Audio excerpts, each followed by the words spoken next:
Setelah 2 minggu menghilang, tiba-tiba saja Ashanty datang membawa kabar yang cukup mengejutkan. Bagaimana tidak, dalam rentang 2 minggu itu, Ashanty ternyata harus menjalani perawatan yang cukup serius lantaran penyakit yang dideritanya. Untuk diketahui, istri Anang Hermansyah itu baru saja menjalani tindakan penyedotan cairan sinusitis di salah satu bagian wajahnya. Ashanty mengaku jika dirinya mengalami sinusitis kronis yang membuat dirinya sulit bernafas dan kehilangan indera pengecapnya. Itu sebabnya Ashanty harus mendapat penanganan medis secara intens. Lantas, apakah Ashanty harus beristirahat secara total untuk menyembuhkan penyakit sinusitis yang dideritanya? Jadi, kata dokter sana, Profesor Masrin, kalau aku lihat bentuk kayak begini, ini kamu nggak boleh keluar dari rumah sakit. Ini kamu udah nggak, penciuman kamu sama indera kamu nggak akan keluar lagi kalau ini nggak diambil nih. Putih-putih. Ini semua yang di mata, di hidung, semua di pipi itu cairannya. Ya umbelnya itu kan? Dan dia udah lengket, nempel di tengkorak. Kalau menurut profesor nggak bisa dia lewat obat, kamu bisa berbulan-bulan pun belum tentu sembuh. Harus dioperasi segera. Berarti Arya kan juga bilang, ya 6 minggu ntar kita lihat lagi. Ya, jadi tidak ada ketian. Dia bilang, kamu kok tiba-tiba ini gambarnya putih semua katanya, itu dia udah nutupin, makanya aku nggak punya rasa dan nggak punya ciuman. Kalau sama si cairan itu dan udah lengket, tempel di tengkorak. Besoknya habis olahraga, aku langsung kayak mau pingsan gitu Kak, karena pendarahannya pas ke toilet banyak banget.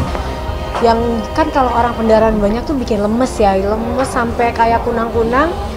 Akhirnya sama dokter disuruh bed rest dan katanya itu nggak ada masalah karena memang perpindahan dari namanya 6 tahun nggak datang bulan, gimana sih, pasti kayak yang perempuan tahu ya rasa sakitnya dan pegelnya itu, badan kayak digebukin orang-orang gitu. Tapi alhamdulillah setelah hari kelima pendarahan itu selesai, tiba-tiba di hari kelima kok aku sesak napas, flu, batuk, parah gitu, sampai aku nggak bisa napas.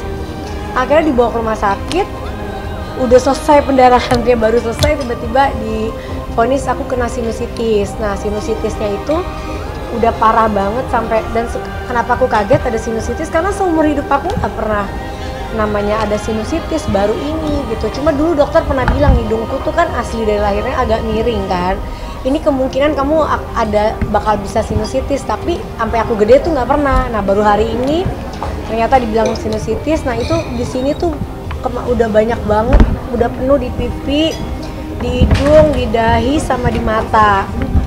Nah akhirnya dirawat, terus diharuskan untuk dioperasi. Nah aku keluar dari rumah sakit dulu karena pengen cari opsi-opsi lain. Nah ternyata kemarin pas aku ke dokter gigi, dokternya bilang itu salah satunya tuh karena gusiku ada yang rusak, jadi bisa disedot lewat gusi. Jadi kemarin 3 hari yang lalu dirobek, disedot lah, itu nanahnya keluar semua dari pipi. Aduh ternyata sinus tuh efeknya kita pikir kan nggak akan separah itu ya. Nah, habis selesai itu aku langsung bisa napas lega. Cuma memang masih ada sisa di pipi kanan, di hidung, sama di dekat mata. Itu harus dioperasi. Tapi kata dokter coba dulu minum obat selama 2 minggu. Kalau memang itu berkurang ya nggak perlu dioperasi. Tapi kalau itu nggak berkurang harus dioperasi. Nah sekarang ini agak susah ngomong dan masih miring karena masih ada faktor bengkaknya, kan baru 2 hari yang lalu disedot, jadi ngomong masih bengkak, jahitan juga masih perih, jadi minum painkiller terus gitu. Jadi ya bed restnya bertubi-tubi gara-gara dari pendarahan, terus tiba-tiba aku sakit yang drop banget itu. Jadi aku ngerasa nggak perlu. Memang mau ke Singapura akhir bulan ini tuh udah dari 2 bulan yang lalu. Memang mau bawa Mas Anang sama aku buat check up keseluruhan, jadi nggak ada hubungannya sama ini sih sebenarnya. Cuma pas ada permasalahan ini yang mungkin nanti sekalian bisa, kan namanya gini, cari second opinion ya, yang beberapa dokter kan nggak apa juga, supaya aku bisa lebih yakin dioperasi apa enggak, karena operasinya kan dibelek di hidung kalau nggak salah atau gimana, kan agak takut juga ya.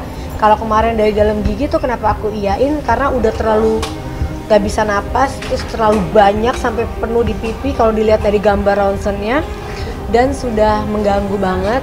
Dan alhamdulillah bisa diambil dari robekan gusi sama tulangnya.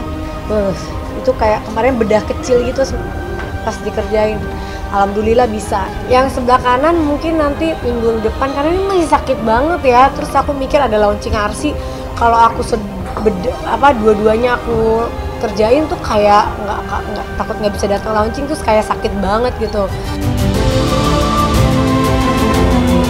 Tidak lama setelah selesai melakukan pencabutan KB spiral, Ashanti kembali harus mendapat penanganan medis. Berbeda dengan tindak medis sebelumnya, kali ini perempuan berusia 38 tahun itu harus menjalani penyedotan cairan sinusitis yang menempel di tulang wajahnya. Bagi Ashanti, rasa sakit yang dideritanya tidak mudah untuk dilalui. Mulai dari susah makan hingga terganggu secara psikis harus diterima Ashanti. Meski begitu, Ashanti mengaku tidak akan menyerah begitu saja. Menurutnya, ia akan terus berjuang agar dirinya sembuh dari penyakit yang dideritanya saat ini. Lantas, seperti apa dukungan suami dan anak-anak dengan kondisi dirinya saat ini?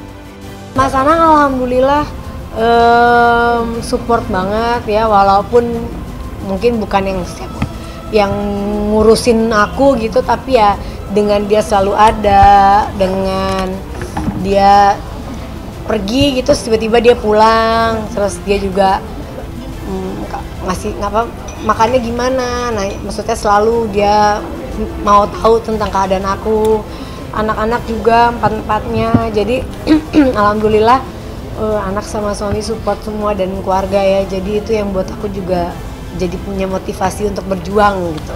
Iya, orang juga Genda sehat dong, ayo sehat. Jadi kita waktu pacaran tuh suka banget makan di Gultik. Jadi waktu itu disurprisein di Gultik. Hari tahun ini tuh pengen disurprisein yang lain karena akunya nggak bisa. Jadi ya udah di rumah aja dibuatin liwetan tuh dia sendiri yang hias ya. Dia yang hias.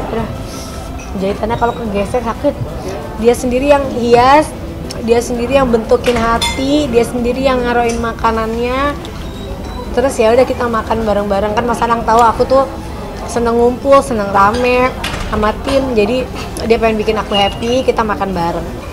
Mau coba pengobatan yang lain sih, nggak mau yang apa-apa operasi, apa-apa tindakan gitu. Aku mau coba kayak aku puntur atau misalnya pengobatan terapi-terapi lain, karena banyak banget yang sayang dia ngasih support sampai ngasih tahu juga, coba bunda kesini deh, coba kesini, teman-teman juga ngasih tahu untuk cobain pengobatan tradisional lainnya, mudah-mudahan bisa membantu juga gitu. Jadi kadang-kadang aku malu sih, makanya kadang-kadang tuh suka malu kayak ini orang dikit-dikit beritanya sakit, dikit-dikit beritanya sakit gitu.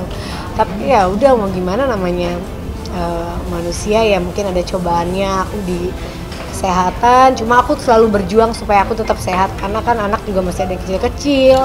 Terus Arsy tuh setiap kali aku sakit kayak mukanya tuh sedih, Arsya juga, jadi kayak harus sehat itu kan juga harus dari dalam tubuh kita ya. Ya mungkin karena banyak banget kemarin masalah agak banyak gitu kan, lagi sedikit stres gitu, terus banyak tiba-tiba ada masalah ini masalah itu, terus tiba-tiba spiralku udah sakit kan, harus diganti, terus pendarahan, terus tiba-tiba sakit ini, jadi kayak bertumpuk aja gitu. Tapi ya mudah-mudahan ini jadi penghapus dosa.